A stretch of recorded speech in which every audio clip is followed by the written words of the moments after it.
Welcome to the Focus Forward Business Podcast for SturdyMcKee.com. How's your business going? I mean, really going. If your answer is, well, some of it's great, and well, some of it's not so great, then the first thing you need to know is you are not alone. And there is a way to get more great and less not so great.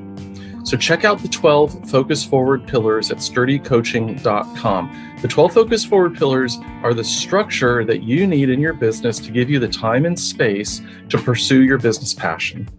That's the 12 Focus Forward pillars at SturdyCoaching.com. So welcome and thank you for listening or watching the Focus Forward Business Podcast. I am Sturdy McKee. I help owners bring structure out of chaos and make more money in their business while making the world a better place. We love the invaders, Jackie. And I'm your host for the podcast. Today, I'm super excited to bring you Jackie Summers. Jackie is the creator of Sorel liqueur and the founder and proprietor of Jack from Brooklyn.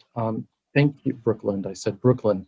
So thanks very much for being here, Jackie. An absolute pleasure. How's it going today? Good. Who's your friend there? Oh, this is Bowie, who thinks every Zoom is for him. Of course.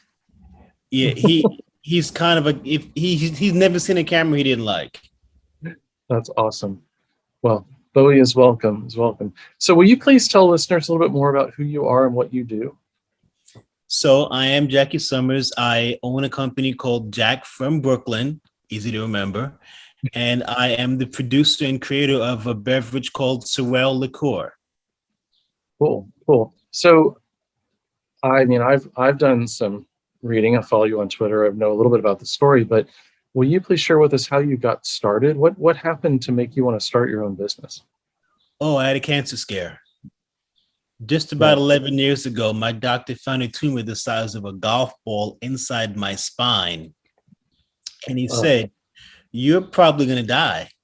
And if you live, you got about a 50% chance of being partially paralyzed. You should organize your paperwork." I lived, but that, the experience will adjust your perspective. Given the new outlook, I thought to myself, do I really want to do the job that I've been doing for the past quarter century for the rest of my life? And the answer was no. It was time to do something different. And that really was the impetus behind leaving corporate America behind forever to work for myself.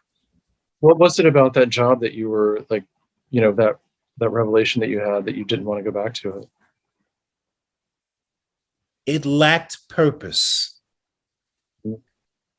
I will never forget being back in the office 1 week after they had literally taken a bone out of my spine to take my spinal cord out of it through the hole and do neurosurgery on me, getting into a 4-hour argument with the photo director because she thought the pinks on the cover of the magazine were too pink and the grass wasn't green enough. And all I could think was, this is what I survived for. I can't do this anymore. I need something that actually matters.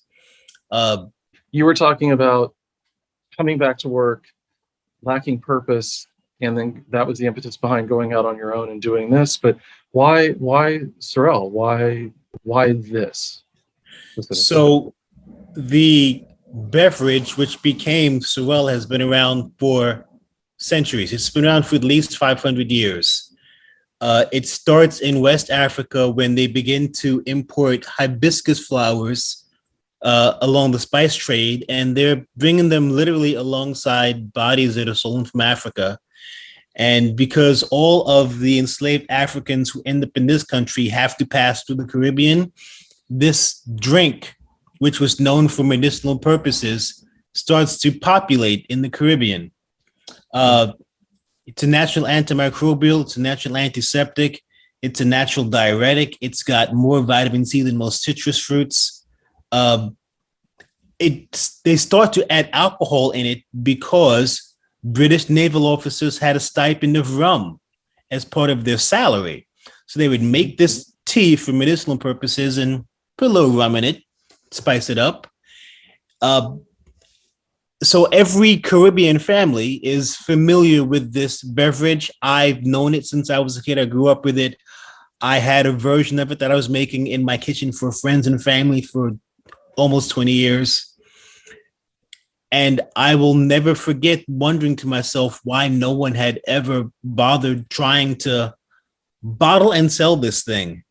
I told myself I was going to be the first person to do it. That's awesome.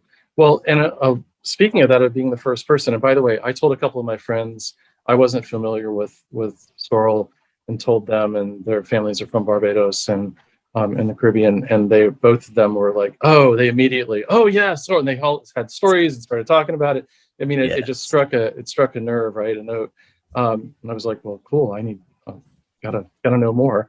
But you not only did you decide you had to do this and the first person to make something along the lines of sorrel and make the sorrel liqueur, but you're the first Black person to hold a license to distill in the United States. Is that correct? So the most correct thing we can say is, as far as we know, I'm the first person post-prohibition to hold, the first Black person post-prohibition to hold a license to make liquor. There aren't really accurate records pre-prohibition. They were deliberately obscured. So I can't imagine there were a lot prior to prohibition, though. There were a few. I mean, we know that we had this knowledge, and the best example of that is the story being told currently by Fawn and Uncle Nearest. Uncle Nearest is an individual who literally taught Jack Daniels how to make whiskey, but was unable to monetize his skill because of the social structure of the time. And his story was obscured for centuries. So we know there were people who did it. Legally, we don't know. As far as we can tell right now, I'm the first Black person post-prohibition to have this license. And there's nothing special about me. I just want to make that clear. There are incredible barriers to acquiring that particular kind of license. And I have a particular, I don't want to call it I've got a particular gift in that I don't know what I can't do. I didn't, if I had known how hard it was, I might have approached it differently, but I tend to not let how difficult things are get in the way of attempting. So yeah. Now there are, I think, 5 or 6 of us around the country. So yay, progress. 5 or 6. Well, at least it's around a half dozen. Well, hopefully it'll be more very soon. But I just found that remarkable. I mean, we don't see well, we still do. We see some firsts and stuff, but the idea that you in 2011 got the license, and that was the first time, at least since prohibition had, wound down. I mean, that was, I was surprised. I mean, pleasantly so in that you were doing it, but still shocked that it took till 2011 for somebody to break through that. So you said there's nothing special, but that's, we'll decide that as we go through the conversation, right? So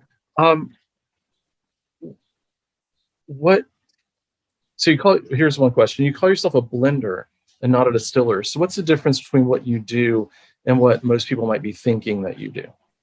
This is actually a really good question. A license to distill is literally a license to make alcoholic products. So if I take alcohol and add some water and put it in a bottle, that is literally what the license lets you do. You could blend it with things. You could make it from scratch. You could do all sorts of different things, but most of the distilleries in Scotland, for example, they're not actually making the alcohol, they're blending it. Most of the craft companies in this country aren't actually making the alcohol. They're buying alcohol from one of the giant manufacturers and they're blending it. So I always want to be clear about what the license is and what it allows you to do and what I actually do with it. If I wanted to have a bunch of stills, I could. Right. I don't want to do that. There are people like Todd Leopold, for example, of Leopold Brothers, who are just brilliant with the mechanics of of distillation. I am not one of those individuals. I'm a person who understands the nature of the product, and the product happens to be alcoholic. And in order to put an alcoholic product into the market, you need to have a license to distill. Mhm. So I always want to be clear about that. A license to distill does not mean that you're running actual stills and making alcohol. It means you're making an alcoholic product. So what do you do? Tell us more about the blending part and what you do. Hibiscus is a beast in that while it is a very distinct flavor, it does not work well by itself. It's much too acidic. Most people solved the hibiscus problem anytime they wanted to make a hibiscus product by adding tons of sugar. Sure, right. My methodology was different. I rounded out hibiscus with other spices and botanicals. So instead of it just being the punch of hibiscus, there's the gentleness of nutmeg behind it. There's the woody background of ginger running through it. There's clove and cinnamon adding strength and clarity to it. So my specialty is taking flavor and adding alcohol to it. The thing that one wants to ever admit is alcohol doesn't taste good by itself. Right. People need to find ways of making alcohol taste good. You can add thyme to it by putting it in a barrel. You can add flavor to it by adding colorants and flavorants. All of the liquor companies are trying to figure out how to add flavor to alcohol. I add alcohol to flavor. Oh, that's awesome. I love it. So you've run into a lot of obstacles since you started this. I think one of the, not maybe one of the larger ones that you've run into was Hurricane Sandy, but sorry to bring that up, but I think that's a running theme though with entrepreneurs and the people that listen to this, right? We go out, it's harder than we thought, and then there's all kinds of unexpected things that we run into as well. So will you talk a little bit more about, if not Sandy, the other things that you've run into and the obstacles that you've encountered in pursuing this? There's a joke that I tell, and it's sort of funny, but the trick to entrepreneurship is identifying the insurmountable task of the day and surmounting the hell out of it. Yeah. And then you have to forget it, because yesterday's victories don't solve today's problems. Whatever you did yesterday, good on you. There's a whole new target you have to hit today that is impossible. And no matter how good you feel about what you were able to accomplish yesterday, I think about Ted Williams, arguably the greatest professional baseball hitter of all time. And his motto was, you have to forget the last pitch. Mm-hmm.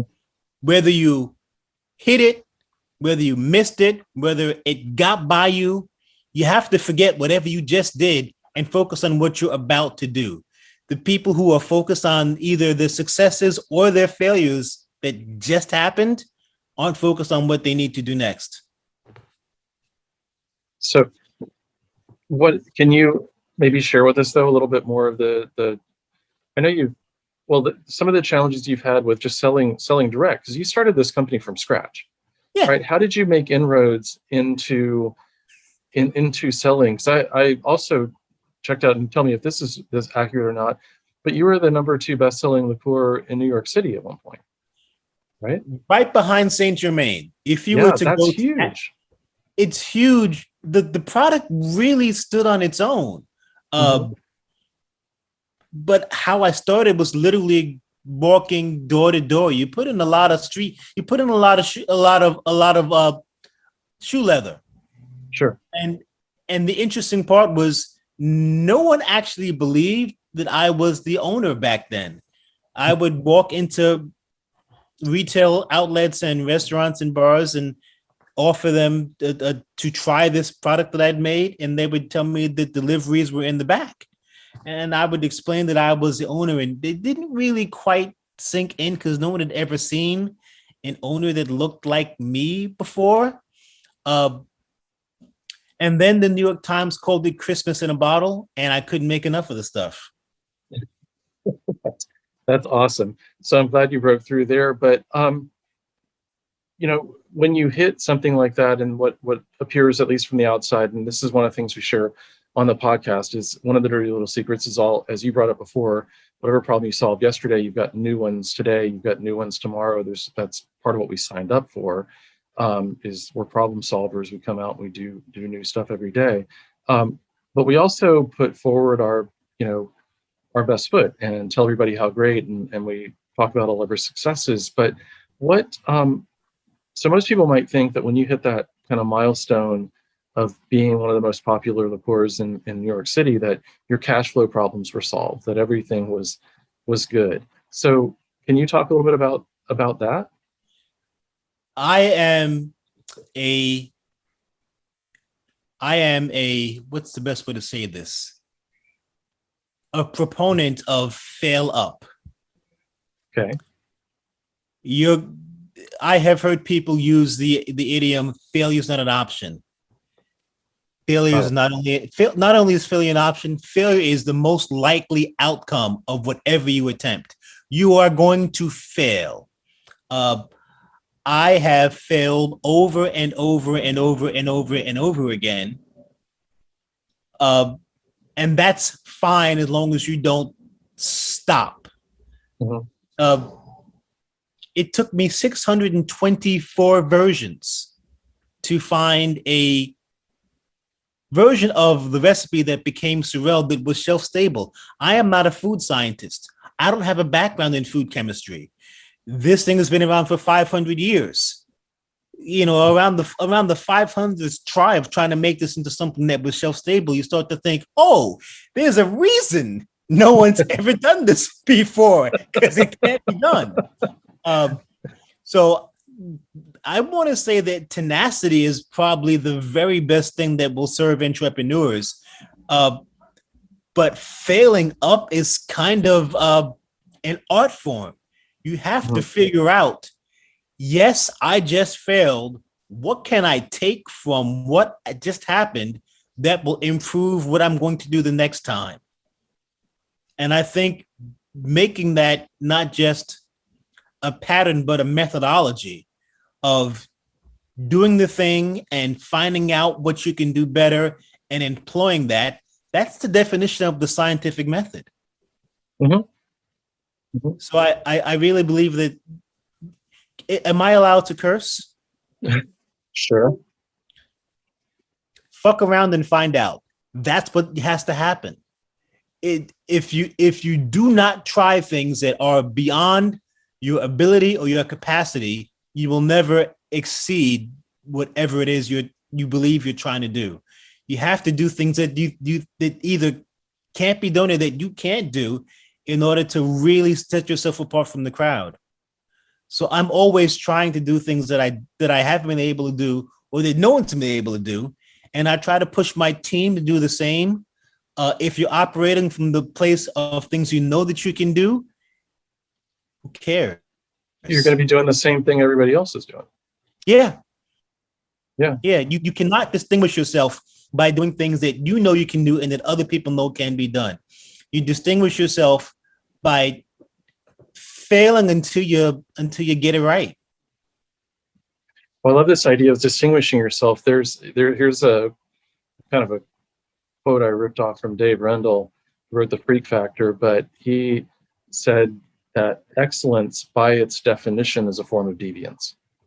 And I've always loved that, because we claim we want to be excellent, but then we try to fit in. And it doesn't work. So I am a big believer that the history of progress of the world is some arrogant bastard like myself looking at the world and going, you're wrong. And I realize it's just me, but I know better. The earth revolves around the sun, someone had to actually go to the people who believed that it was the Earth at the center of a galaxy and go, you're wrong. Right. Someone had to go, your theories about gravity, you're wrong. Someone had to go, women can't vote, you're wrong. There's this whole history of progress that starts with someone defiantly going, everyone else is wrong and I'm right, and I'm going to keep pushing until the rest of you agree with me. I love it because that's the history of the world, not just our moment or anything. So what obstacles, what challenges are you running into now that you're, working to overcome? How are you dealing with them? The challenge now is being able to keep pace with everything going on, because running a liquor company is not different than running any company in that it's multidisciplinary. You have to focus on your product. You've got to focus on legal. You've got to focus on marketing. You've got to focus on social media. You've got to focus on your actual finances. You got to focus on team building. There are all of these different things that are happening simultaneously, and you don't have to do all of them, but you do have to know how they're done and how they're done well, and how you can inspire the people who are doing them to be better at them.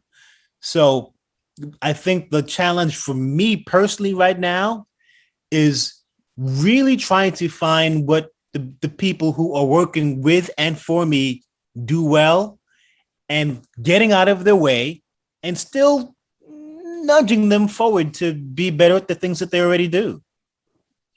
So I love that. That's a huge mindset shift for a lot of entrepreneurs, right? And the way I describe it is going from the hardest working player on the field, where you're doing it, to the coach. Yeah. Right. And you really are moving into that coach role. And I don't like manager, because I think we've all had experiences with managers that may not be, as supportive or as good. But most of us have had a really good coach at some point and can start to relate to that person and understand that in that context of, they pushed us, they, challenged us, they also supported us, they wanted us to succeed. And, there's much easier to kind of see the balance there. But you just brought up a great point too, because the coach can't be running around the middle of the field doing everything. Nope. I mean, if they are, then that team is doomed to failure. There is a popular saying where folks say, surround yourself with people smarter than you. That's not entirely accurate. You need to surround yourself with people who share your values, who are differently capable than yourself. I always tell my team, treat me like a talented imbecile. Like, I get at the end of the day, it is my decision, but you're all here because you know stuff that I don't know. And it's in my best interests to listen to you. Right. What, dude? He was in the background posing a second ago. Again, he never saw a camera he doesn't like. That's awesome. So tell me this, what's been your proudest moment in your business? Proudest moment? Yeah. I don't think it's happened yet. What gives me great pride is telling the story of this 500-year journey where this beverage is now getting into the world. Most Black families have an ancestral memory of something which they will colloquially call the red drink. And you go to barbecues and you go to cookouts, and there's always a version of this thing. But it does start back in West Africa in around the 1600s and before that, where they were making this tea from hibiscus flowers.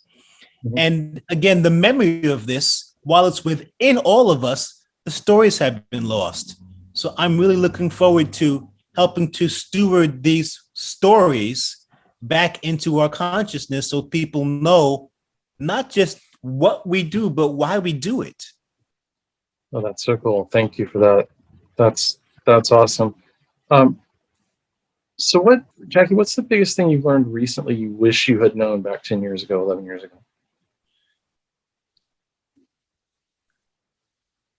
trust but verify. Yeah. I will tell you that the mistakes that I have made have been in people, and I trusted people that I shouldn't have. And when you start these things, you always believe that partnerships won't end. They will. You always believe that people are going to be your friends. They might not be. You always believe that somehow you can work things out, and that doesn't always happen. However good you think your relationships are, get it down in writing. And 50-50, never do a 50-50 arrangement. It never works. Someone's got to be in control. Even if it's passively, make sure that person is you. No, that's great advice. Absolutely outstanding advice. The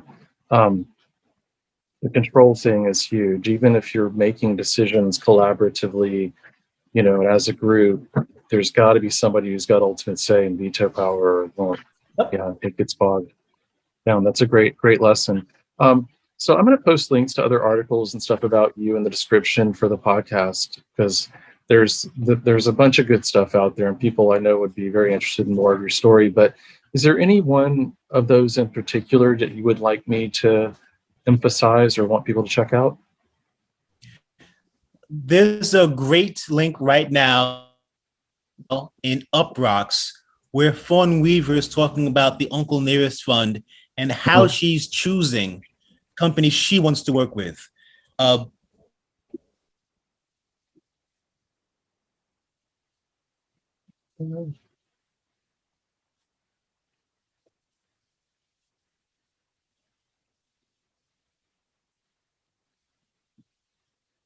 She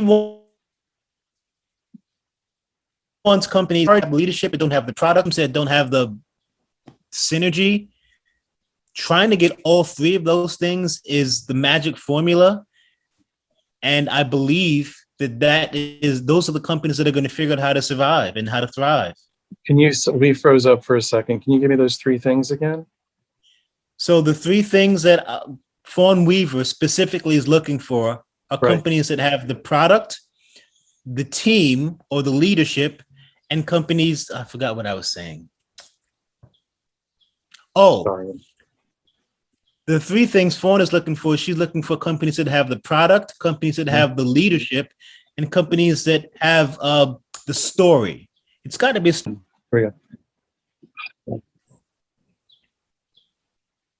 Product, leadership team, and the story. Yes, you need all three of those if you're going to actually really succeed in today's business climate. If you have the story but no product, what do you sell? If you have the story and the product but no leadership team, you're going to run into problems. You need all three of those things, and I think Fawn does a good job of outlining that really well. And so Fawn and her, is it the Uncle Nearest Fund? Are they helping and working with you now? Yes. Okay. Yes. Yeah. We are a beneficiary of the Uncle Nearest Fund. We're one of the first two. And the lessons we're learning and the speed at which we're learning them is fantastic.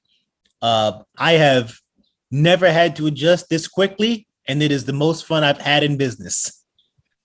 That's awesome. That's awesome. So I will definitely include that, but thank you for that. And then almost lastly, so I've looked all over the place to try to find a bottle of Sorel. Where can our listeners get a bottle?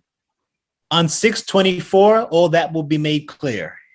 Awesome. Okay. Well, by the time this is published, then it'll all be out there. We'll include that in the description too for folks.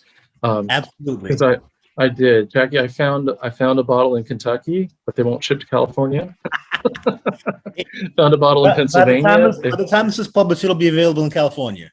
Awesome. Well, I very, very much look forward to it. Are there any other thoughts you want to leave us with before we wind down? Trust yourself. Trust your team. Be willing to mess it up, but just don't quit. Just don't quit. Awesome. Cool. Well, thank you. And thank you very much for being here. I'm really honored. Thought it was an awesome, and you shared a ton of great lessons as well. So really, really appreciate being here. Listen, have a great one. Let me know how I can help out in the future. When the link is live, I'll post it and help promote. Thank you for listening.